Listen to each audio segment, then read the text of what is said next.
Esa noche había unos pastores en los campos cercanos que estaban cuidando sus rebaños de ovejas. De repente apareció entre ellos un ángel del Señor y el resplandor de la gloria del Señor lo rodeó. Los pastores estaban aterrados, pero el Señor, el ángel, los tranquilizó. No tengan miedo, dijo, les traigo buenas noticias que darán gran alegría a toda la gente. El Salvador, sí, el Mesías, el Señor, ha nacido hoy en Belén, la ciudad de David. Y lo reconocerán por la siguiente señal: encontrarán un niño envuelto en tiras de tela, acostado en un pesebre. Sin duda alguna, la señal dada a los pastores encierra un poderoso mensaje que estamos pretendiendo encontrar. Los pastores de Belén no cuidaban rebaños comunes. Estaban en esa noche y sin duda alguna nos muestra que la aldea era especialista en criar a las ovejas que servían para los sacrificios que se darían en Jerusalén. Las mejores ovejas eran las de Belén, las ovejas especializadas para los sacrificios. Ellos en esa noche estaban preparándose sin duda alguna para la próxima Pascua. Y a ellos justamente cuando están realizando su trabajo se les ofrece una maravillosa señal. Tal como lo dice Lucas, encontrarán a un niño envuelto en tiras de tela, acostado en un pesebre. ¿Qué significa esa señal? Primeramente quisiera que viéramos el contexto histórico.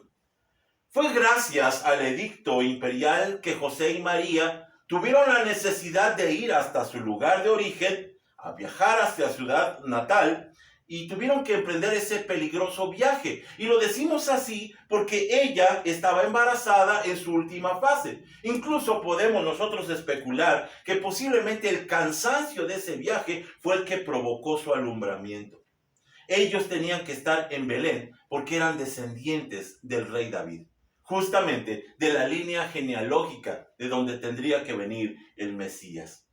Es justamente el evangelista del cuarto evangelio, a quien se atribuye regularmente como el apóstol Juan, que llama al Mesías de una manera inusual. Y mire, en estas fechas muchos prefieren Isaías 7:14, hablando de Emanuel, que traducido es Dios con nosotros, o Isaías 9:6, en donde habla acerca del consejero maravilloso, el Dios poderoso, el Padre eterno o el príncipe de paz. Sin embargo, es Juan, el cuarto evangelio, que utiliza el testimonio de Juan el Bautista, tal como lo dice en su capítulo 1, versículo 29. Miren, el Cordero de Dios que quita el pecado del mundo. Justamente de esta manera es como yo quisiera que viéramos a Jesús en esta Navidad, como el Cordero de Dios, que es la misma señal que obtuvieron los pastores. Obviamente seguimos preguntándonos, ¿y a qué se refiere? Y yo alcanzo a ver sin duda alguna que aquí señala el propósito de su encarnación. Jesucristo viene hasta la tierra y toma la posibilidad de carne como nosotros, tal como lo dice el Salmo 46, que en su versión griega se escribió: no quisiste sacrificios de animales ni ofrendas por el pecado, pero me has dado un cuerpo para ofrecer. Tal como lo dice Hebreos 10:5. Esa parte última de me has dado un cuerpo para ofrecer señala sin duda alguna el propósito entero de la encarnación del Señor Jesús, porque Jesucristo fue señalado desde su nacimiento como el sacrificio, como el Cordero de Dios. Así lo rescata entonces también el apóstol Pablo en su primera carta a los Corintios, en el capítulo 5, versículo 7. Cristo, nuestro Cordero Pascual, ha sido sacrificado por nosotros. Ahora, para entender entonces de todo esto que estamos hablando, tenemos que remontarnos a la primera Pascua, al momento cuando está el pueblo de Israel a punto de salir de la esclavitud, en donde en Egipto están sufriendo, y después de haber visto las maravillas que Dios hizo por medio de las plagas que azotaron Egipto, se dice en esa noche que tenía que suceder algo particular, tal como lo relata el libro de Éxodo capítulo 12, versículo 5. El animal seleccionado deberá ser un macho de oveja o de cabra de 1 año y que no tenga ningún defecto. Para evitar que los primogénitos de los israelitas murieran, tenían que utilizar a un sacrificio vicario, un sacrificio en su lugar, el cordero que tenía que ser sacrificado. Y dice que ese cordero debía ser perfecto. Así que lo que nosotros encontramos es que Jesucristo es definido como el sacrificio, como el cordero que tiene que ser sacrificado. Así entonces encontramos referencias, por ejemplo, en Isaías 53, los versículos 6 y 7, cuando dice: todos nosotros nos hemos extraviado como ovejas, hemos dejado los caminos de Dios para seguir los nuestros. Sin embargo, el Señor puso sobre él los pecados de todos nosotros. Fue oprimido y tratado con crueldad. Sin embargo, no dijo ni una sola palabra. Y añade: como cordero fue llevado al matadero, y como oveja en silencio ante sus trasquiladores, no abrió su boca. Nuevamente, la imagen del cordero dispuesto para el sacrificio es lo que quiere presentar como analogía del trabajo de la encarnación que Jesucristo realizaría posteriormente en la cruz. Un poco más adelante, en Romanos capítulo 8, versículo 3, dice el apóstol: Él envió a su propio Hijo en un cuerpo como el que nosotros los pecadores tenemos. Y en ese cuerpo, mediante la entrega de su Hijo como sacrificio por nuestros pecados, Dios declaró el fin del dominio que el pecado tenía sobre nosotros. Nuevamente se vuelve a insistir en la figura de ese pesebre que contenía al cordero que tenía que ser sacrificado más adelante. Por último, está la evidencia que el apóstol Pedro nos presenta en su primera carta, en el capítulo 1, cuando dice: pues ustedes saben que Dios pagó un rescate para salvarlos de la vida vacía que heredaron de sus antepasados. No fue pagado ni con oro ni con plata, los cuales pierden su valor, sino que fue con la preciosa sangre de Cristo, el Cordero de Dios, que no tiene pecado ni mancha. Nuevamente, todos los escritores se refieren a ese recién nacido como el Cordero que sería ofrecido en sacrificio por cada uno de nosotros. Así que lo que alcanzamos a ver, sin duda alguna, es que desde el inicio se viene señalando su misión, su propósito para cumplir en esta tierra, ofrecido en lugar de todos nosotros. Pero seguimos con la pregunta que queremos contestar. ¿Cuál es el significado de la señal para los pastores? ¿Por qué se les dijo que verían a ese bebé envuelto en tiras de tela y acostado en un pesebre? En primer lugar, cuando hablamos de establos, para todos esos pastores es absolutamente común y bien conocido lo que allí sucedía. Los pesebres son los comederos en donde los animales tenían que satisfacer su necesidad de comer.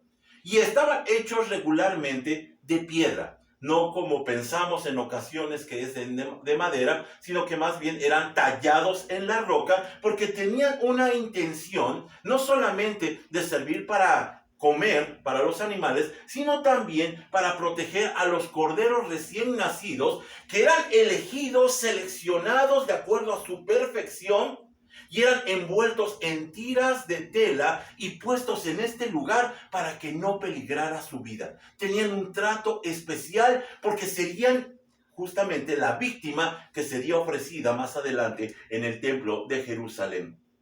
Así que todos ellos eran envueltos, eran puestos en este lugar porque eran los corderos perfectos para la Pascua. Así que cuando ellos miraron a ese recién nacido envuelto en tiras de tela y puesto en el pesebre, tal como ellos hacían con los corderos que se ofrecerían más adelante en el templo, inmediatamente entendieron: este era el Cordero de Dios, el Cordero perfecto de Dios. Sin duda alguna, alcanzamos a ver que la gran señal desde el principio hablaba de su misión, que se cumpliría más adelante en la cruz. Porque no podemos hablar del pesebre sin la cruz. Tenemos que hablar de su misión al ser entregada su vida por causa de nosotros. Ahora, aquí hay algo más que quisiera llamar su atención. Las diferencias entre los corderos, los animalitos, y el Cordero de Dios. Hay cuando menos 4 cosas que vale la pena considerar. En primer lugar, en el Antiguo Testamento eran necesarios muchos sacrificios.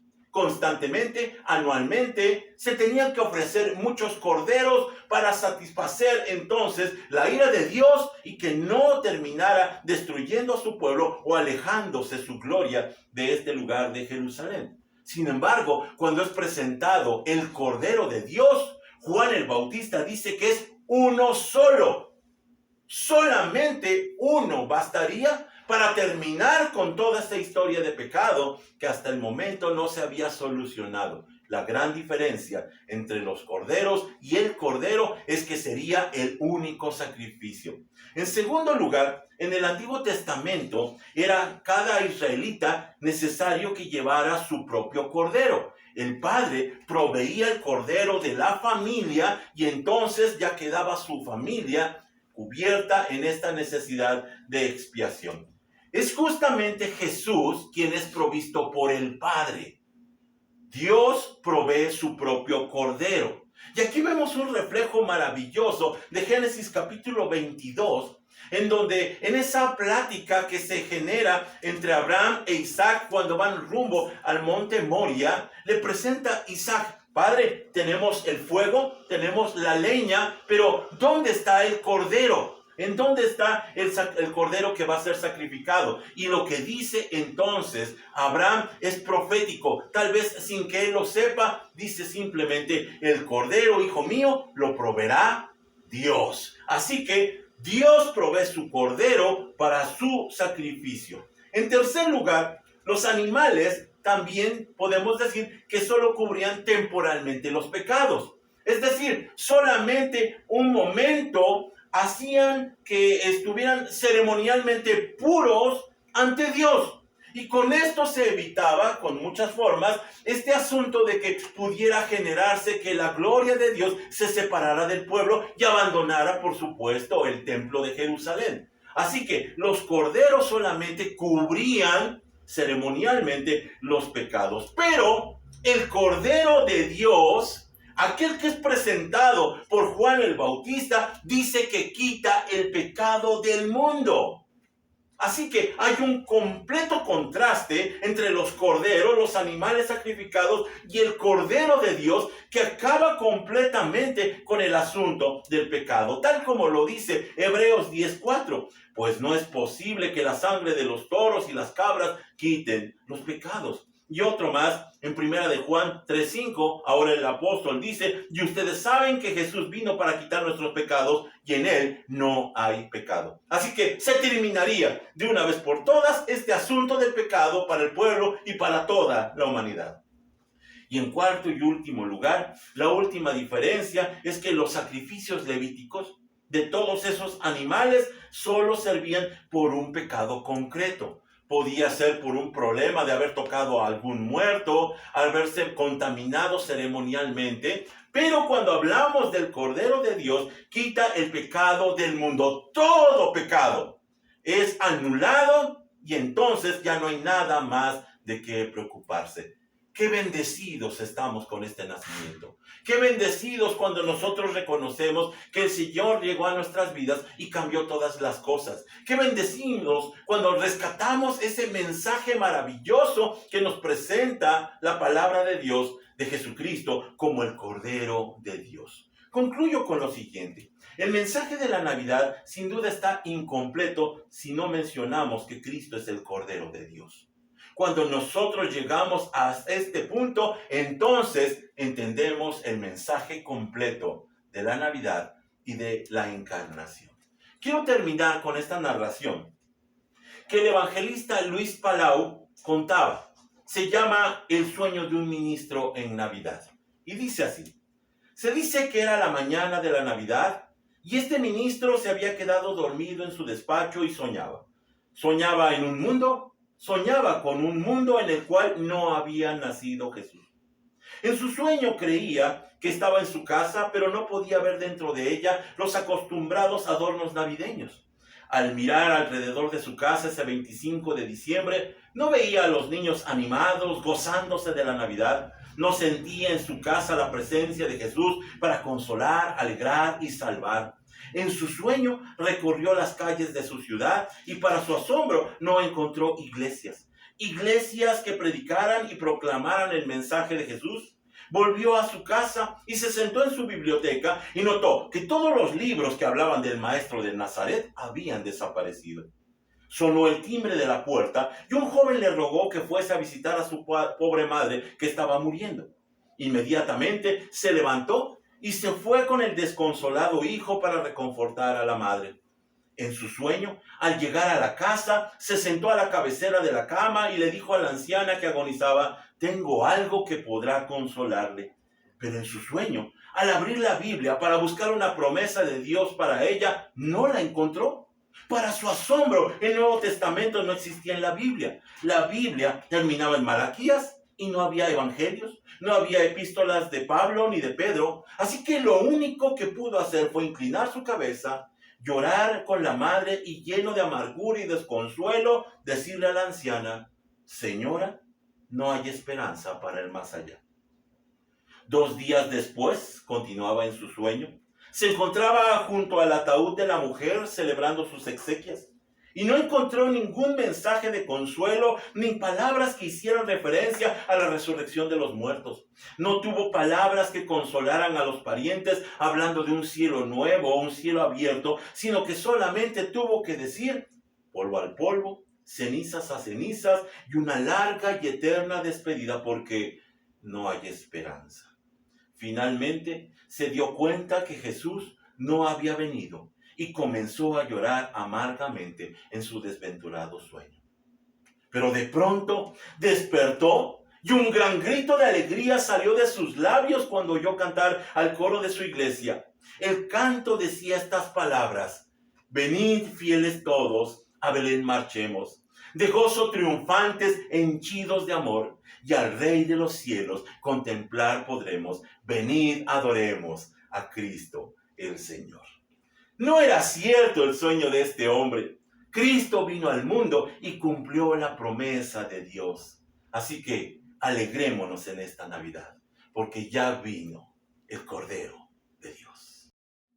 Queremos agradecerles por permitirnos entrar a sus hogares, ahora formando parte de esta comunidad bautista reformada, y agradecerles por cada uno de sus comentarios, de sus visitas y el compartir el material que nosotros estamos editando. Les agradecemos desde el fondo de nuestro corazón y queremos desearles una ¡Feliz Navidad! Que Dios les bendiga.